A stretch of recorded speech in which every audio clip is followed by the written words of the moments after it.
Hallelujah. सबको जय मसीह की। स्वागत है आपका मेरी भविष्यवाणी की पुस्तक में। रोज के वचन के लिए सब्सक्राइब करें हमारे यूट्यूब चैनल को। आइए मेरी भविष्यवाणी की पुस्तक से आज के पवित्र वचन को पढ़ते हैं, जो परमेश्वर के दास अपोस्टल अंकुर यूसुफ नरोला जी के द्वारा लिखा गया है। आज का पवित्र वचन माफी, परमेश्वर वाला स्वभाव। जैसे मत्ती की पुस्तक अध्याय 6 के 14 वचन में लिखा है, इसलिए यदि तुम मनुष्य के अपराध क्षमा करोगे तो तुम्हारा स्वर्गीय पिता भी तुम्हें क्षमा करेगा। मेरे प्रियो, अगर आप परमेश्वर वाली बरकत लेना चाहते हैं तो इसलिए आपका स्वभाव भी परमेश्वर वाला होना चाहिए।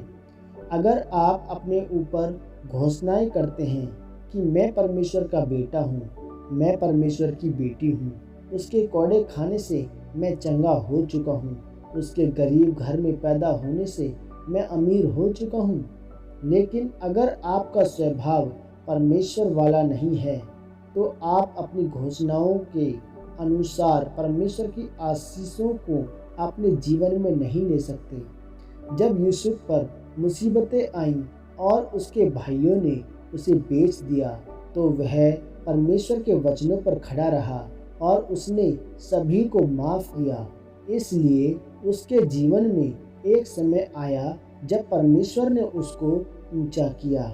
मेरे प्रियो, अगर आप परमेश्वर के साथ एक मन हैं और परमेश्वर के वचनों को पूरा कर रहे हैं तो आपका दुश्मन भी आपका कुछ नहीं बिगाड़ सकता, बल्कि वह आपको उल्टा मशहूर ही करेगा।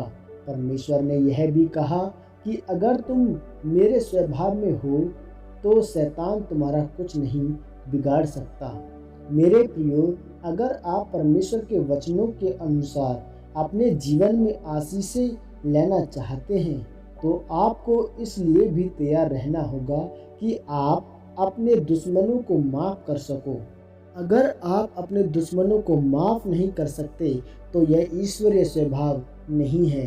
परमेश्वर ने कहा कि जिस तरह मैंने तेरे अपराध क्षमा किए हैं वैसे ही तू भी अपने अपराधियों को माफ कर। आज आप अपने आप से पूछिए कि क्या आपके अपराध क्षमा करने योग्य थे?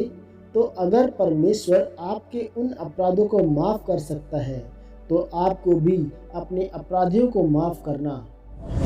अगर आप ऐसा नहीं करेंगे तो फिर परमेश्वर की आशीषें आपके जीवन में प्रवेश नहीं कर पाएंगी। फिर 38 साल के रोगी की तरह आपके जीवन में भी कई सवाल होंगे कि यह इतने सालों से यहीं पर क्यों पड़ा है, इतने सालों से चर्च जाने के बाद भी यह आशीषित चंगा क्यों नहीं हुआ। लेकिन अगर आप अपने अपराधियों को माफ करेंगे तो आप खुद आगे बढ़ेंगे और आत्मा में आजाद होंगे। मेरे प्रियो, परमेश्वर भावुक नहीं है कि भावुक होकर उसने आपको बोला हो कि अपने दुश्मनों को माफ कर और उसके लिए प्रार्थना कर।